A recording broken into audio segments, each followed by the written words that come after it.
로마서 8장은 로마서의 핵심 반전, 그리고 보석으로 치면은 그 하이라이트가 되는 그 다이아몬드와 같은 내용이 로마서 8장입니다. 왜 그렇습니까?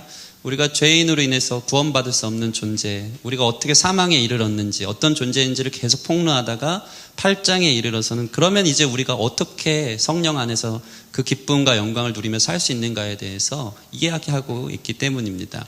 그 로마서 8장은 성령을 쫓아 사는 사람의 특징, 다시 말해서 하나님의 자녀, 저와 여러분들이 하나님의 자녀인 줄 믿습니다.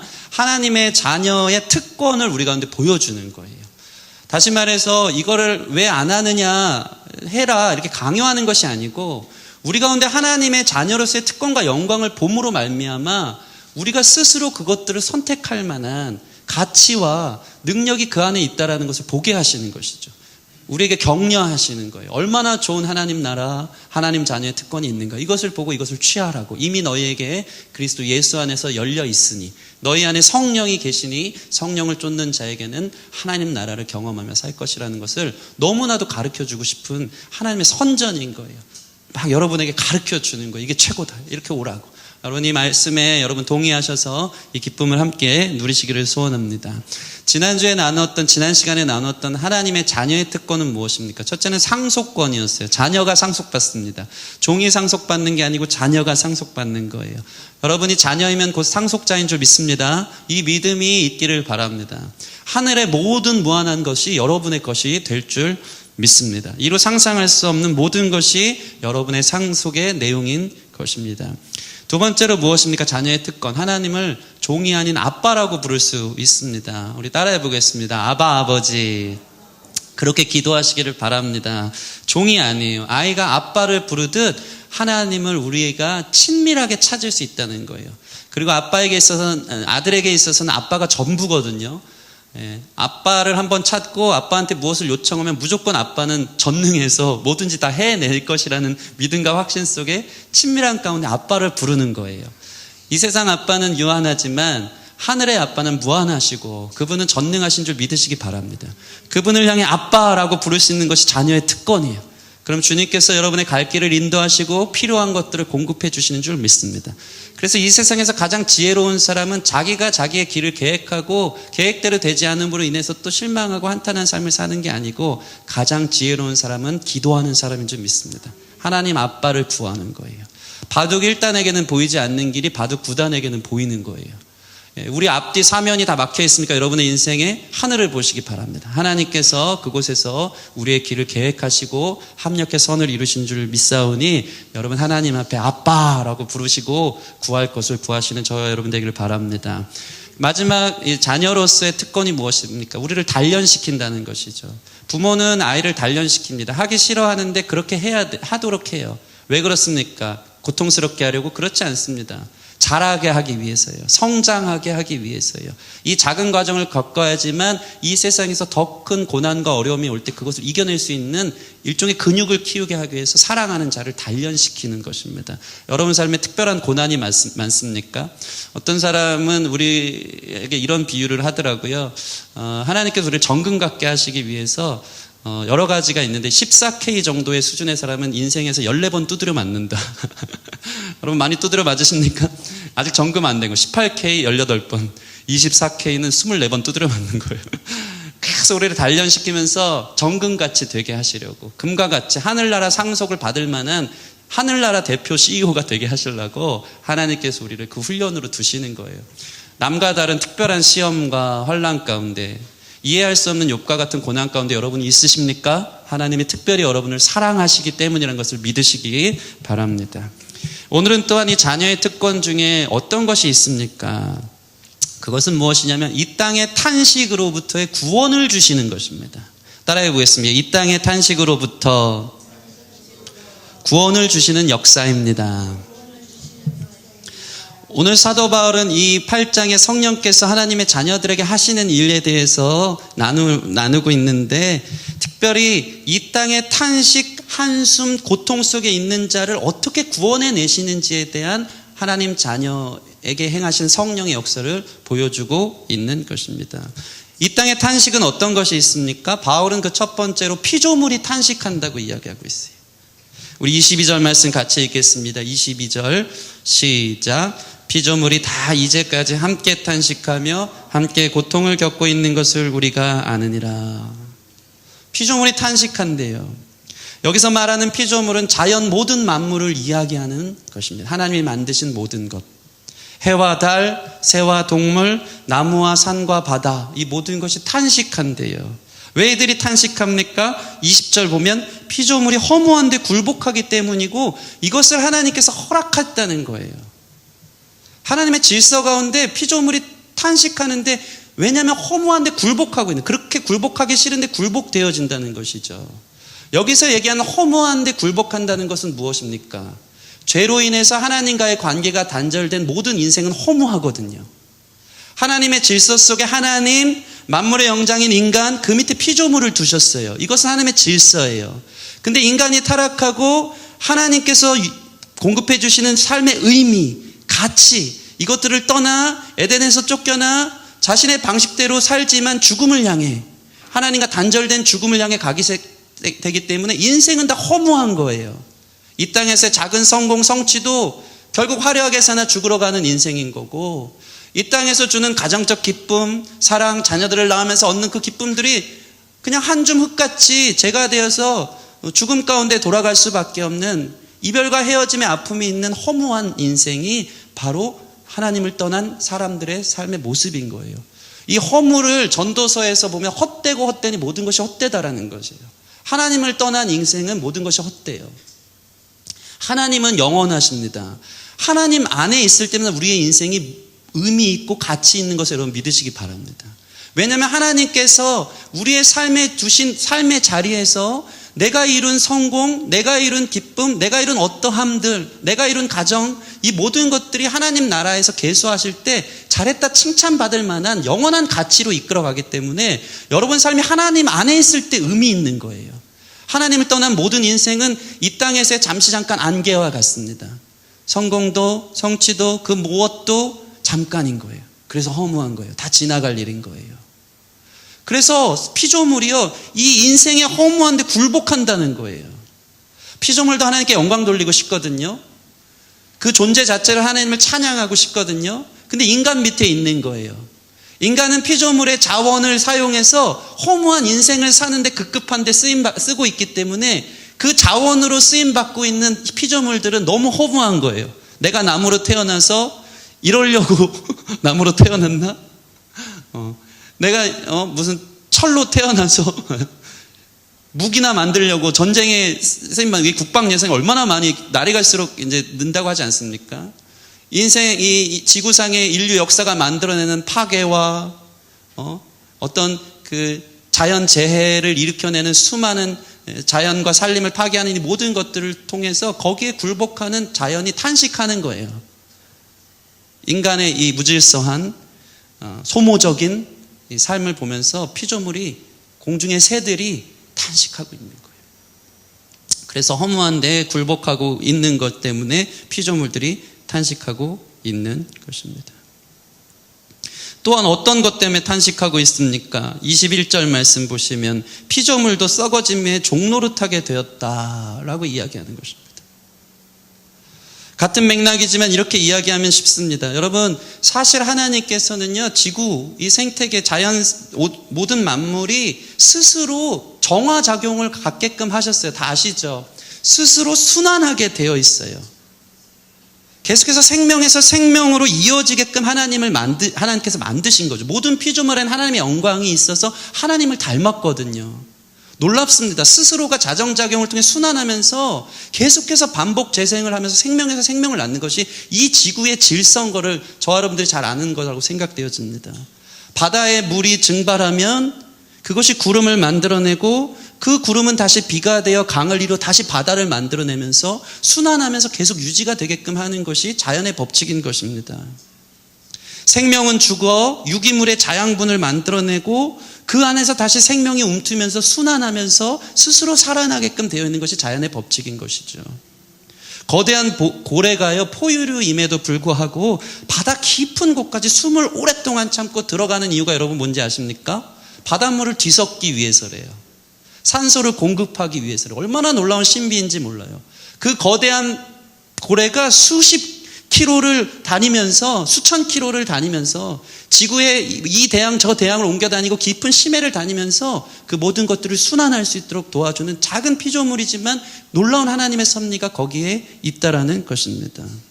이러한 순환, 이러한 자정 능력은 자신을 끊임없이 재생하게 만드신 하나님의 영광이었고 하나님의 섭리였던 것이죠. 그런데 지금은 어떻습니까? 온 우주는 이제 자신이 생성하는 것보다 더 소모적입니다.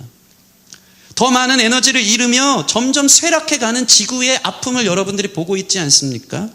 점점 배터리가 잃어가는 핸드폰처럼 점점 소모되어지고 지구가 그 자정 능력을 상실하고 순환하기가 힘들어하는 호흡 곤란 증세를 보이고 있다는 것을 저 여러분들은 잘 아는 거예요. 이거 몸으로 느끼는 거예요. 10년이 지나면 강산이 변한다고 하는데 이게 너무 자연스럽게 조금씩 일어나는 일 같지만 우리 요즘 몸으로 느끼지 않습니까? 피조물이 이 썩어짐의 종로를 파는 거예요. 생명에서 생명으로 움트도록 만들어졌는데 썩어져 가는 거예요. 그래서 어떻게 합니까? 오늘 저희가 읽은 말씀처럼 함께 탄식하며 함께 고통을 겪고 있는 것을 우리가 아느니라. 지구가 아프다는 사실을 우리는 잘 압니다.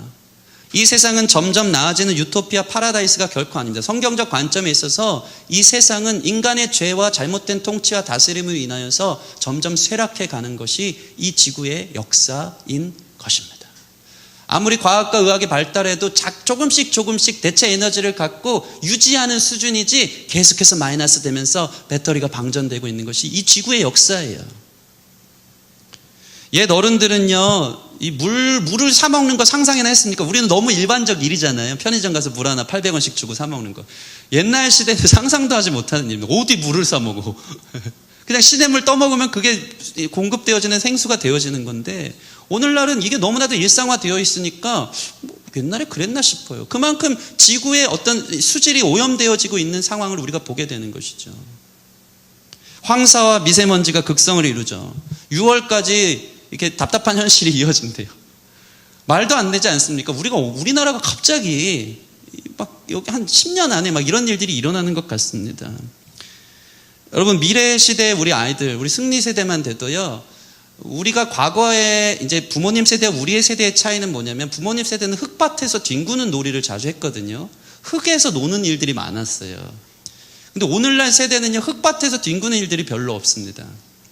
근데 우리 다음 세대는 어떤 일이 있는지 아십니까? 실외 놀이터에 대한 개념이 없어질 거래요.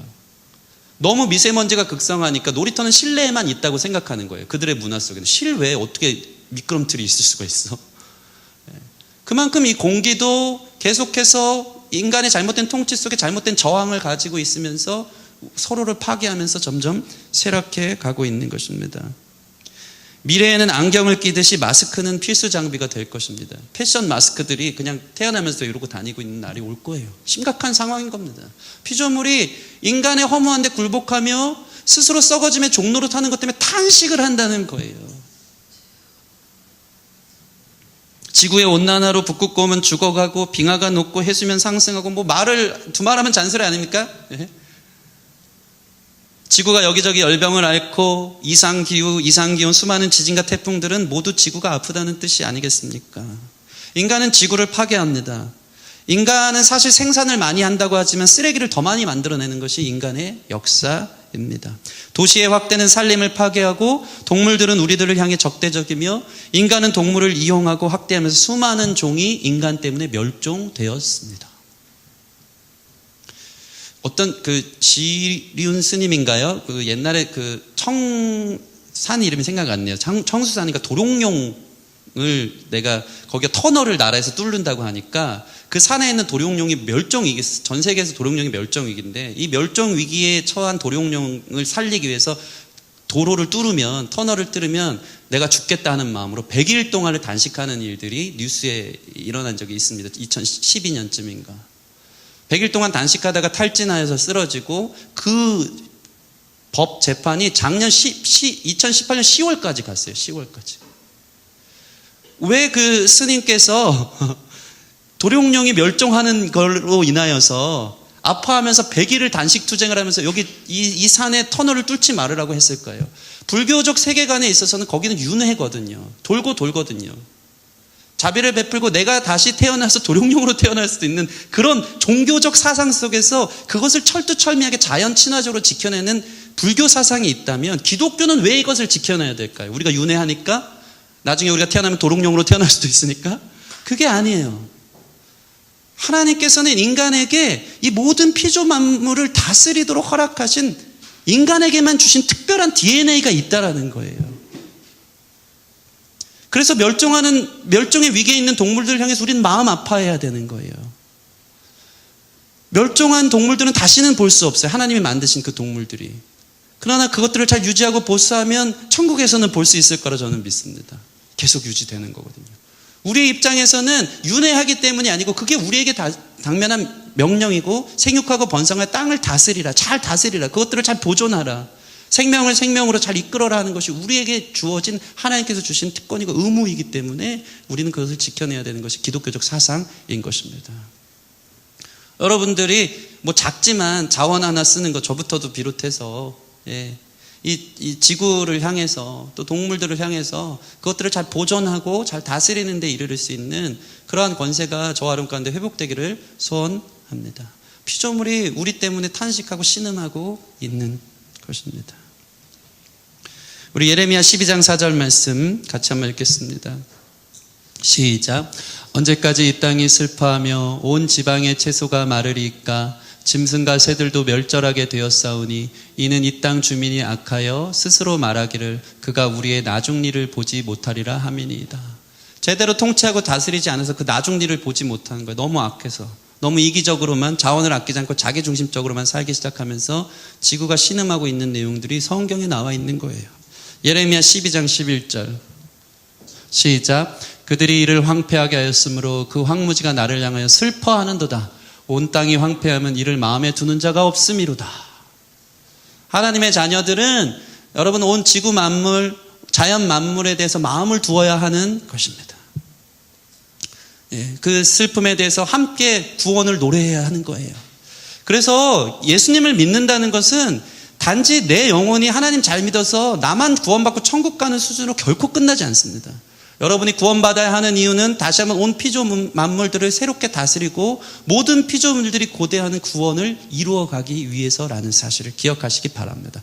이런 의미에서 여러분의 삶이 의미가 있는 거예요. 생물학 공부를 하고 과학 공부를 하고 뭐 지구 탐험을 하고 여러 가지 동식물들에서 연관이 모든 것들은 상당히 성경적일 수 있어요. 그것들을 다시 살려내야 되고 신종 바이러스들, 의학들이 발달하면서 말로 할 수 없는 수많은 병들이 더 극성을 피우면서 일어나는 이 지구의 아픔 속에서 우리는 그것들을 어떻게 보존하고 그것들을 어떻게 잘라낼 것인지에 대해서 고민하는 것은 상당히 성경적 가치관을 통과하는 사람의 모습이라는 것입니다.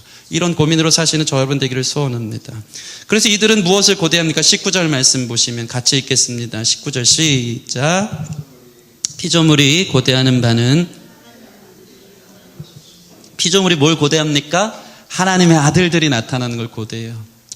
육신의 정욕에 속하여서 자기 삶의 이익과 유익만을 위해서 살아가는 이 땅의 육의 자녀들이 아닌 하나님의 자녀들이 나타나는 걸 고대하는 거예요.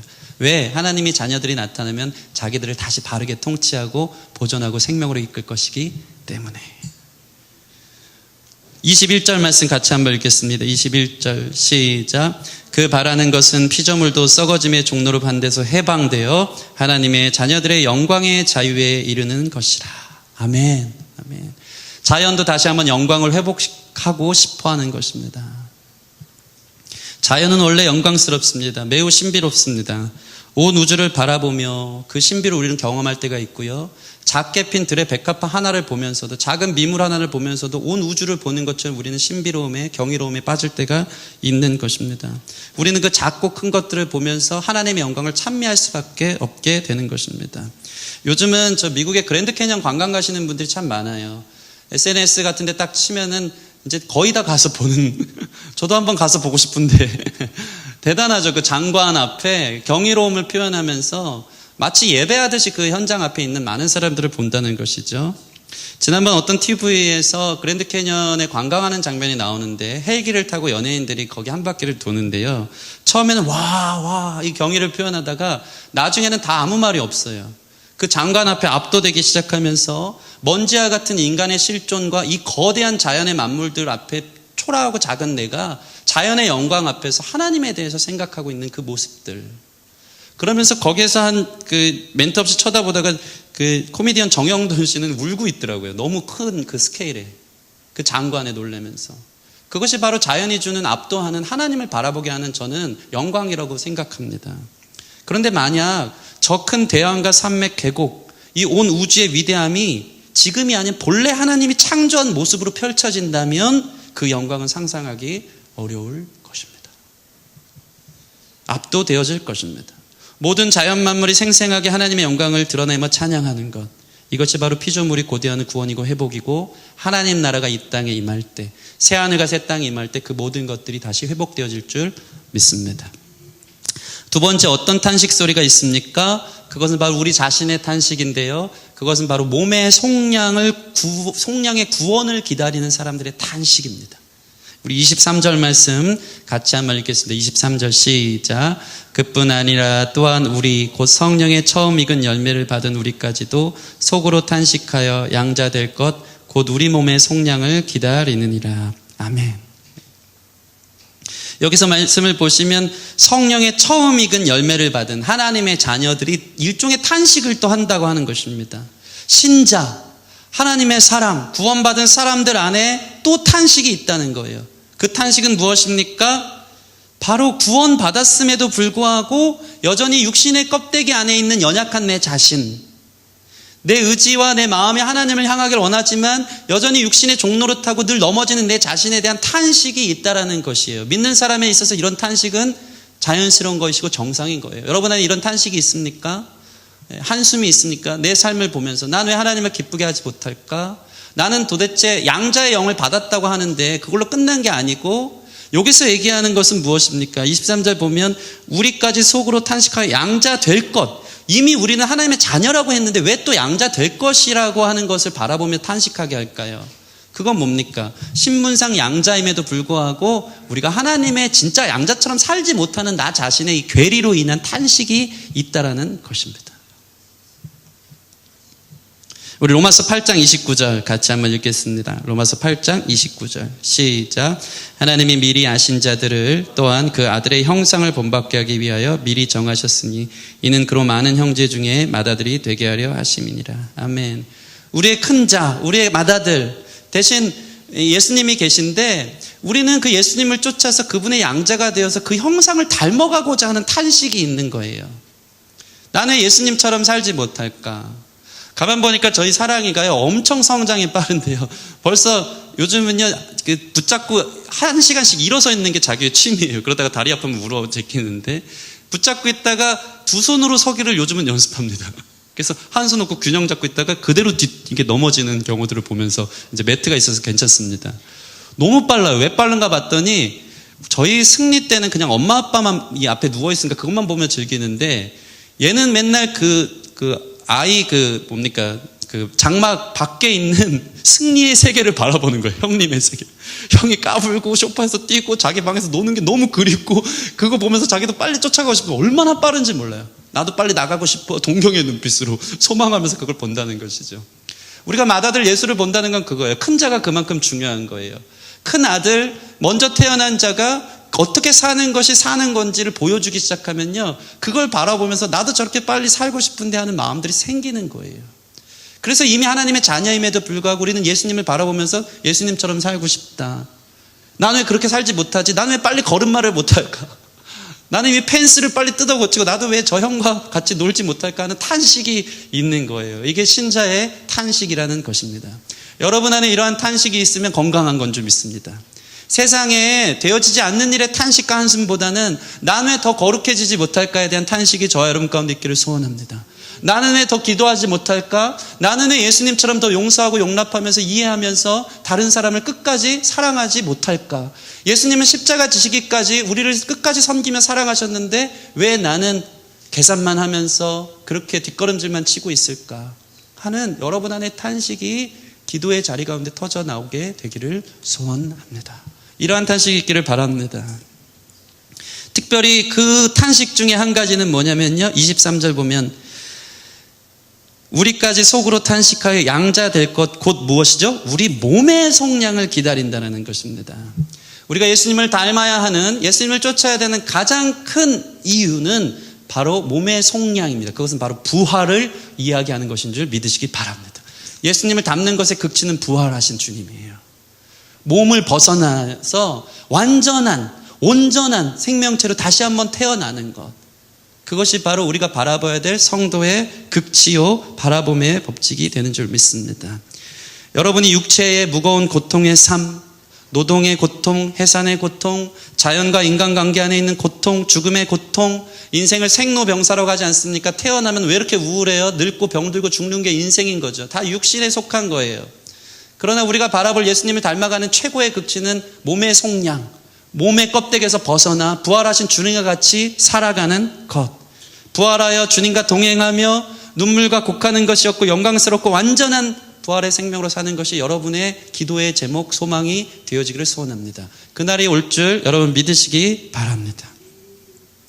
눈을 들어 하늘 보라, 어지러운 세상 중에 곳곳마다 상한 영의 탄식 소리 들려온다. 우리 믿는 자의 탄식이 있어야 되는 거예요. 상한 영의 탄식, 피조물들이 고대하는 그 탄식의 소리를 듣고 주님 앞에 나아가기를 소원합니다. 하나님이 그때 어떤 일을 행하십니까? 놀라운 반전입니다. 우리 26절 말씀 같이 읽겠습니다. 26절 시작. 이와 같이 성령도 우리의 연약함을 도우시나니 우리가 마땅히 기도할 바를 알지 못하나 오직 성령이 말할 수 없는 탄식으로 우리를 위해 친히 간구하시느니라. 여러분 보세요. 하나님께서는 우리의 연약함을 아시고 피조물의 탄식을 아시고 성령님이 우리를 위해 대신 탄식하고 계시다는 것입니다. 여러분, 우리의 탄식은 절망과 부정의 탄식일 수 있어요. 한숨소리인 것이죠. 도대체 나는 어떻게, 언제 몸의 속량을 바라고 그 아픔을 가지고 나아가는 것이죠. 피조물들이 탄식 소리가 아파함 속에 허무한데 굴복하면서 탄식 소리에 신음하는 소리들이 들려올 때 성령의 탄식은 무엇입니까? 우리를 살리는 탄식이에요. 절망의 탄식이 아닌 소망의 탄식입니다. 성령의 탄식은 탄식의 긍정을 보여주는 것입니다. 왠지 아십니까? 우리의 한숨은 이산화탄소만 내뿜겠지만 성령께서 탄식하시면 생명이 내뿜어지는 거예요. 성령의 루아흐, 그분의 호흡이 인간을 다시 살게 하고 온 피조물을 다시 한번 다스릴 수 있는 권세를 인간 가운데 허락하시는 우리를 살리는 탄식의 한숨 소리가 있는 것입니다. 한 노래 가사가 있죠. 당신의 노래할 뻔했어. 이거 노래하면 안 되는데. 당신의 한숨, 그 무거운 숨을 내가 어떻게 헤아릴 수가 있을까요? 자꾸 노래하고 싶어지네요. 당신의 한숨, 그 깊이를 이해할 수 없겠지만 괜찮아요. 내가 안아줄게요. 이 노래에 은혜 받으시는 분들이 좀 계신 것 같아요. 이 세상 유행가 아닙니까? 다 탄식 소리가 있는 거예요. 한숨, 그 깊이를 이해할 수 없어요. 근데 이 세상에 한숨 섞인 사람들을 향한 위로는 어느 수준입니까? 내가 안아줄게요. 나도 그래, 나도 힘들어. 그냥 공감하는 수준인 거예요. 그것도 놀라운 힐링이죠. 그런데 성령의 탄식은 무엇인지 아십니까? 내가 안아주는 수준이 아니고 그 탄식이 변하여 기쁨으로, 너의 절망이 변하여 소망으로, 전날의 한숨이 변하여 내 찬송으로 바꾸는 주님의 탄식에 우리를 향한 기도라는 것입니다. 이 성령님의 탄식이 있기에 우리가 살아나고 소망으로 바라보게 되는 것을 여러분 믿으시기 바랍니다. 성령님의 탄식은 특별히 우리를 어떻게 도우십니까? 우리 26절 말씀 한 번 더 다시 읽겠습니다. 매우 중요합니다. 26절 시작. 이와 같이 성령도 우리 연약함을 도우시나니 우리는 마땅히 기도할 바를 알지 못하나 오직 성령이 말할 수 없는 탄식으로 우리를 위하여 친히 간구하시느니라. 아멘. 성령님은 우리의 연약함을 도우시는데 이 돕는다는 것은 성령이 다 해주신다는 것이 아니에요. 옆에서 함께 도와주는 거예요. 노를 같이 저어주는 거예요. 야, 너도 저어, 나도 저을게.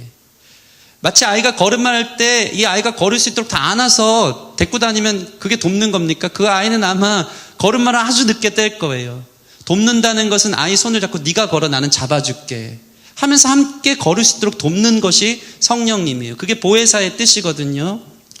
특별히 여기서 어떻게 주님께서 어떤 상황에서 도우시냐면요, 바로 우리가 기도할 때예요. 이게 매우 중요합니다. 26절 보면 전제가 있어요. 우리는 마땅히 기도할 바를 알지 못한다는 것은 무엇입니까? 기도의 자리를 찾았다는 거예요. 기도하러 앉았는데 무엇을 기도해야 될지 모를 때 성령께서 우리를 어떻게 도우시냐면 마땅히 뭘 기도해야 될지 그분이 가르쳐 주시는 것입니다. 이 땅에 탄식하면서 내 자신의 절망 가운데 자연적 관계 속에서의 수많은 어려움들 속에서 탄식할 때 무엇을 위해서 기도해야 될지 모르는 나를 향해 마땅히 기도할 바를 성령이 대신 탄식해 주면서 기도해 주면서 우리의 기도를 리드해 가시는 것입니다. 이것을 경험하시길 바랍니다. 기도하는 사람은 내가 처음에 기도하면 무릎을 꿇는 것 같지만 나중에는 성령께서 우리의 기도를 인도하세요. 그래서 내 탄식, 내 오만상 인상을 찌푸리면서 한숨밖에 나오지 않는 기도를 마침내 성령께서 함께 탄식하면서 우리의 기도를 생명으로, 소망으로, 기다림으로, 영광으로 바꿔내는 것. 그 과정을 여러분들이 체험적으로 알기를 소원합니다. 그래서 매우 중요한 게 있어요. 이건 매우 무서운 얘기예요. 그게 뭐냐면 성령은요, 우리를 기도할 때만 도우신다는 거예요. 이건 매우 중요합니다. 전제가 있어요. 기도하지 않으면 여러분 성령님이 돕습니까? 안 돕습니까? 안 도우신다는 거예요. 매우 무서운 얘기입니다. 여러분들 탄식하고 있습니까? 늘 절망 속에 있습니까? 왜 그런지 아십니까? 기도하지 않기 때문입니다. 성령은 우리의 기도를 도우시는 분이라는 것이죠. 그러면 기도를 안 하는데 어떻게 성령이 돕겠습니까? 기도할 때 무엇을 구해야 될지 주님께서 우리에게 가르쳐 주신다는 것입니다. 여러분, 기도 안 하면 성령님이 안 도와주십니다. 기도의 멈춤은 호흡이 멈추는 것과 똑같습니다. 매우 충격적이지만 그렇습니다. 여러분의 기도 생활이 탈난 사람은 성령의 도우심을 받기 힘든 것입니다. 여러분의, 그러니까 중요한 게 있어요. 매우 중요한 것인데 여러분의 탄식을 어디에서 탄식하느냐가 중요해요. 친구들과 만나 술자리 안에서 인생 힘들다, 그 탄식입니까? 카페에서 다른 친구들과 교제하면서 인생 사는 게 힘들다 하는 수준의 한숨, 그 탄식입니까? 여러분의 탄식이 기도 안에 있을 때 주님 힘들어요. 주님, 제 삶은 왜 이럴까요? 저는 왜 더 거룩하지 못하고 하나님 뜻과는 상관없는 삶을 살까요? 그 탄식을 주님 앞에 내뱉을 때 성령께서 우리의 기도를 도우시기 시작한다는 것입니다. 특별히 그렇게 어떻게 도우십니까? 27절 같이 읽겠습니다. 27절 시작. 마음을 살피시는 이가 성령의 생각을 하시나니 이는 성령의 하나님의 뜻대로 성도를 위하여 간구하심이라. 아멘. 우리는 여기서 성령께서 우리를 위해 대신 간구하고 하나님의 뜻대로 대신 간구하는 것 같다고 생각되지만 그렇게 해석해서 해도 무방하지만 기도하는 가운데 성령께서 우리의 입술을 통해서 성령이 간구하는 것처럼 사용하신다는 거예요. 육으로 시작했던 기도일지 모르지만 성령께서 내 입을 통해서 하나님의 뜻대로 간구하도록 가르쳐 주시는 역사가 27절 말씀에 있는 거예요. 마음을 살피시는 이는 하나님이에요. 성령의 생각을 아세요. 하나님의 생각과 성령의 생각은 일치하는 거예요. 우리 안에 성령께서 마음을 살피시는 하나님이 무슨 뜻을 원하시는지 성령께서 아셔서 기도하다 보면 하나님의 뜻에 맞는 기도를 하게 되는 것입니다. 여러분, 이것은 매우 중요합니다. 우리의 간구는 성령님이 도우지 않으면 매우 이기적이고 자기 중심일 때가 많아요. 하나님의 뜻을 분별 못하고 문제 해결 신앙으로 끝날 때가 많아요. 하나님 이거 해주세요, 이거 해주세요, 이거 해주세요. 안 되면 시험 들고 불평불만하면서 떠나는 것이 우리 자신이죠. 제일 위험한 구절이 있어요. 요한복음 15장 7절. 너희가 내 안에 거하고 내 말이 너희 안에 거하면 무엇이든지 원하는 대로 구하라, 그리하면 이루리라. 이 말씀에서 앞구절을 딱 떼는 사람이 있어. 여기 전제가 있어요. 너희가 내 안에 거하고 내 말이 너희 안에 거하면 이게 뭡니까? 하나님의 뜻대로 구하면 무엇이든지 하나님께서 들어주시겠다는 것입니다. 근데 하나님 뜻과 상관없이 마음을 살피시는 하나님, 내 마음 속마음 다 아시는데 하나님 뜻과 상관없이 내 욕망을 따라서만 구하기 시작하면 무엇이든지 구한들 그거 들어주는 게 기도 응답입니까? 그게 축복입니까? 그렇지 않다라는 것입니다. 그래서 주님께서는 특별히 우리를 향해서 예수님이 그 신약에 보면 한 병자를 낫게 하실 때, 그를 고치실 때 에바다, 열려라는 말씀을 하기 전에 탄식하는 장면이 나오는데 성령의 탄식이 예수님의 탄식과 같은 것입니다. 우리 한번 볼까요? 마가복음 7장 34절 시작. 하늘을 우러 탄식하시며 그에게 이르시되 에바다 하시니 이는 열려라, 열리라 라는 뜻이다. 예수님이 왜 탄식한지 아십니까? 이 사람이 귀 먹고 말을 못하는 병자였어요. 그걸 보면서 너무 탄식하신 거예요. 오늘 맥락이랑 똑같아요. 귀는 하나님의 말씀을 들어야 되는 것이거든요. 하나님의 뜻을 알고 귀머거리가 말 못하는 사람이 먼저 먹는 게 귀라잖아요. 못 들으니까 말을 못하는 건데 귀 먹고 말 못하는 병자 같은 자들이 우리를 향해서 예수님이 탄식하시는 거예요. 그냥 고치셔도 되는데 하늘을 우러러서 탄식하신 거예요. 하나님의 뜻대로 구하지 않는 이 닫혀있는 귀, 그리고 무엇을 구해야 될지 모르는 벙어리와 같은 이 입, 이것을 향해서 성령께서는 마땅히 기도할 바를 가르쳐 주시고 그러기 위해서 하나님의 뜻이 무엇인지 귀를 열어 들게 해주면서 에바다 열려라 라고 주님께서 선포하신 것인 줄 믿습니다. 예수님의 탄식이 여러분으로 하여금 귀머거리와 같이 하나님의 뜻을 듣기 싫어하는 우리 자신을 열어주시기를 소원하고, 여러분의 입술에 무엇을 마땅히 구해야 될지 빌 바를 알지 못하는 여러분의 입술을 주장하여서 여러분이 성령에 이끌림 받는 기도하는 사람들이 되어지기를 소원합니다. 이게 제일 중요한 전제가 있어요. 저는 오늘 말씀의 핵심이 바로 이거예요. 그게 뭡니까? 기도의 자리를 찾지 않으면 이 말은 전부 다 거짓인 거예요. 경험하지 못하는 거예요. 오늘 말씀의 핵심은 사실 그거예요. 기도하는 자에게 말할 바도 알려주시고 하나님 뜻도 가르쳐 주는 거예요. 여러분 한 주 동안 주님과 동행하셨습니까? 기도하지 않으면 항상 하는 얘기인데 목사 아니라 목사 할아버지도 하나님과 동행하지 못하는 거예요. 그러나 기도하면 우리의 한숨이 하나님께서 찬양으로, 하나님께서 소망으로 바꿔주신다는 것입니다. 특별히 기도할 때 말씀을 맺겠는데, 기도할 때 하나님이 두 가지로, 다음 주에는 기도할 때 하나님이 어떻게 하나님 뜻 가운데 우리를 인도하시는지 성령이 행하시는 더 깊이 있는 상고가 있기를 원하고, 우리가 기도할 때 두 가지로 인도하세요. 그게 뭐냐면 우리 18절 말씀 보시면 바로 이것입니다. 18절 말씀. 생각하건대 현재의 고난은 장차 우리에게 나타날 영광과 비교할 수도 없도다. 기도하면 무슨 일이 일어나는지 아십니까? 이 땅의 고난 때문에 탄식하고 있는 대신 비교가 생겨요. 이 고난과는 비교도 할 수 없는 하나님의 영광을 하나님이 보여주세요. 그래서 마땅히 기도할 수 있게 하십니다. 두 번째는 무엇입니까? 우리 24, 25절 같이 한번 읽겠습니다. 24, 25절 시작. 우리가 소망으로 구원을 얻었음에 보이는 소망이 소망이 아니니 보이는 것을 누가 바라리요? 만일 우리가 보지 못하는 것을 바라면 참음으로 기다릴지니라. 남들은 보지 못하는 것, 그것을 소망으로 받아서 기다리는 자가 돼요. 기도하면요, 하나님 나라를 보고 하나님 나라를 소망하게 되고 그것을 기다리는 사람이 되는 거예요. 영광을 보고 기다리며 인내하는 사람은 기도하는 사람을 통해서 성령의 뜻 가운데 그 기도들이 터져나오게 하시는 성령의 인도하심 가운데 나아가는 기도로 이어지게 될 줄 믿습니다.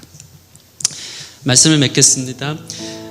여러분 아직 우리 삶의 최고의 날은 오지 않았습니다. 고난은 지나갑니다. 우리의 고통은 우리가 고대하는 영광과는 비교할 수 없음을 믿으시기 바랍니다. 언젠가 우리도 갖게 될 그 놀라운 영광 앞에 우리가 가지지 못한 탄식을 하나님 앞에 기도할 때 그 미래에 있는 것이 지금 현재 내 삶 가운데 임재하는 것을 경험하며 소망 가운데 기다리며 걷는 역사가 있게 되는 것을 믿으시기 바랍니다. C.S. 루이스가 이런 말을 했어요. 하나님은 아무리 연약하고 더러운 인간이라도 남신과 여신으로, 지금으로는 도무지 상상할 수 없는 힘과 기쁨과 지혜와 사랑으로 약동하는 눈부시게 빛나는 불멸의 존재로, 그분 자신의 다음없는 능력과 즐거움과 선함을 완벽하게 반사하는 티없이 맑은 거울로 여러분들을 만드실 것입니다. 피조물들, 그리고 우리의 육신의 첫 열매 가운데 양자로 얻은 여러분이 고대할 바는 바로 이 영광과 아름다움인 줄 믿습니다.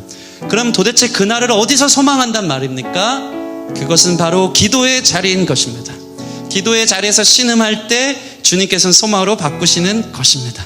마땅히 빌 바를 알려주시고 하나님의 뜻대로 구할 수 있도록 성령이 좀 도와주실 수 있게 여러분 기도하시기 바랍니다. 그래서 이 영광을 누리고 소망하는 저와 여러분 되기를 주님의 이름으로 축원합니다.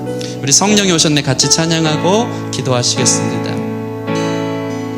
허무한 시절, 허무한 시절 지날 때, 깊은 한숨 내쉴 때, 그런 풍경 보시며 탄식하는 분 있네. 고와 같이 너희를, 우리를 자녀로 부르십니다. 버려두지 않으리. 내가 너희와 영원히 함께하리라. 우리 2절, 우리 피조물 자연세계 생각하며 억눌린 자 갇힌 자 자유함이 없는 자 피난처가 계시는 성령님 계시네. 주의 영이 계신 곳에 주의 영이 계신 영광의 자유가 있습니다.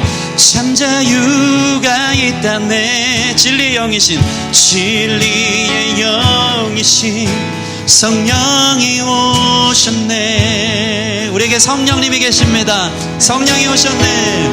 성령이 오셨네.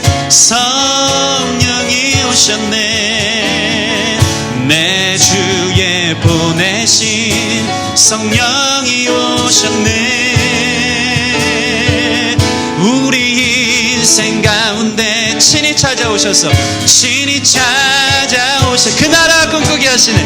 그 나라 꿈꾸게 하시네. 다시 한번 허무한 시절 지날 때 허무한 시절 지날 때 여러분 영혼의 탄식이 있습니다. 깊은 한숨 그런 풍경 보시며 그런 풍경 대신 탄식하는 우리 성령님 계십니다. 그와 같이 너희를 버려두지 않으리 내가 너희와 영원히 함께하리라. 우리 기도 가운데 주님이 함께하신 줄 믿습니다. 성령이 오셨네. 성령이 오셨네. 성령이 오셨네. 내 주에 보내신 성령이 오셨네. 우리 인생 가운데 친히 찾아오셔서 그 나라 꿈꾸게 모든 피조물이 고대하는 그 나라를 꿈꾸게 하십니다. 성령이 오셨네. 성령이 오셨네. 성령이 오셨네. 내 주에 보내신 성령이 오셨네. 우리 인생 가운데 친히 찾아오셔서 그 나라 꿈꾸게 하시네. 아멘. 성령은 기도할 때 도우십니다. 성령은 기도할 때 임하십니다. 성령이 살아계신데 그분이 다 해주지 않아요. 기도의 무릎을 회복하는 사람 안에서 우리가 마땅히 구할 바를 알게 하시고 하나님의 뜻대로 구하기 시작하자 우리는 이 땅의 고난은 잠시 잠깐 미뤄두고 주님의 영광을 소망하며 바라며 기다리는 인생으로 살아가며 영광 가운데 나아가는 인생 되는 줄 믿습니다. 우리 같이 이 시간 기도할 때 내가 기도하지 않음을 그래서 이렇게 무기력하고 탄식 소리를 세상 가운데 내뱉는 우리 자신을 보면서 다시 한번 하나님 기도하며 성령의 임재를 구하며 나아가는 귀한 시간 되기를 원하오니 주님 나도 내가 기도하다 성령이 이끌림 받아 기도하는 거 경험하게 하여 주시옵소서. 고난 속에 얼굴 찌푸리며 기도하다가 그 탄식이 변하여 찬송으로 변하는 놀라운 선포와 영광의 기도로 경험될 수 있도록 다시 한번 일으켜 주시옵소서. 우리 같이 기도하며 나아가겠습니다. 하나님 감사합니다. 기도하지 않으면 능력이 없습니다. 다시 한번 우리로 하여금 기도하라고 말씀하시는 하나님, 주님과의 동행, 주님이 붙드시고 우리를 함께 이끄시는 주님의 영은 성령이 임하실 때인데 그것은 바로 기도할 때입니다. 아버지 기도하지 않는 우리 자신을 봅니다. 아버지 하나님 우리를 불쌍히 여겨 주시옵소서. 우리의 탄식이 세상의 술자리가 되지 않도록 혼자 있는 골방이 되어지지 않도록 하나님 우리가 기도하기를 원합니다. 오 주님 성령께서 대신 탄식하시며 우리 안에 기도하는데 우리가 왜 기도하지 않습니까? 마땅히 구할 바를 알게 하시는 우리의 연약함을 도우시는 성령께서 강건케 하시는 가운데 있는 줄 믿사오니 주여 우리를 인도하사 하나님 기뻐하시는 놀랍고 영광스러운 은혜를 건너도록 역사하여 주시옵소서. 하나님 말씀을 준비하면서 한숨이 푹푹 쉬어졌습니다. 탄식합니다. 내 자신의 연약함의 한숨 수련회를 마치고 성도들을 생각하고 우리 교회를 생각하며 다 승리하고 있을까? 주님과 동행하고 있을까? 너무 연약한 우리 자신을 보면서 다시 원상태로 돌아가지 않았는가 탄식합니다. 우리는 성령님을 많이 근심케 하는 것 같습니다. 우리의 기도의 내용을 볼 때 성령님을 탄식하게 하는 경우가 대부분입니다. 성령님께서 우리가 기도하는 꼴을 보며 가슴을 치고 마음에 없는 형식적인 기도에 탄식하시고 사소한 일을 핑계 삼으면서 기도 못하는 이유들을 댈 때 성령께서 우리를 향해 탄식하십니다. 주님, 우리가 기도하면 그때부터 우리의 탄식이 성령의 도우심을 인하여서 생명의 탄식으로 바뀌어지는 줄 믿습니다. 기도라면 우리 얘기만 하다가 하나님의 뜻이 무엇인지 깨달아 주의 영광스러운 고백의 기도로 찬송으로 이어지는 줄 믿사오니 기도의 무릎이 회복될 수 있도록 인도하여 주시옵소서. 기도할 때 성령이 도우신다고 하였습니다. 우리의 영적 무기력함, 우리의 세상의 한숨과 탄식이 술자리가 되지 않게 하시고 혼자 있는 골방에서 신음하지 않게 하여 주시고 기도의 자리에 탄식이 되게 하여 주사 그 탄식이 변하여 전날의 한숨이 변하여 우리의 찬송이 되고 기쁨이 되고 소망이 될 수 있도록 성령 안에서 승리하는 모든 성도들 에서 축복하여 주시옵소서. 하나님, 구원받았으니 양자의 영을 받아 하나님 자녀처럼 주님 우리의 육체의 속량함을 구합니다. 나아가 피조물이 고대하는 바와 같이 온 자연 모든 삼남 만상이 하나님을 기대하고 피조물이 구원받을 날을 고대하듯이 우리 또한 하나님의 자녀가 되어서 이 땅을 다시 한번 잘 다스리고 통치하고 회복하는 것들을 우리가 바라보고 소망하며 그렇게 되어지기를 기도하는 우리가 될 수 있도록 축복하여 주시옵소서. 모든 것 감사하며 예수님 이름으로 기도드립니다.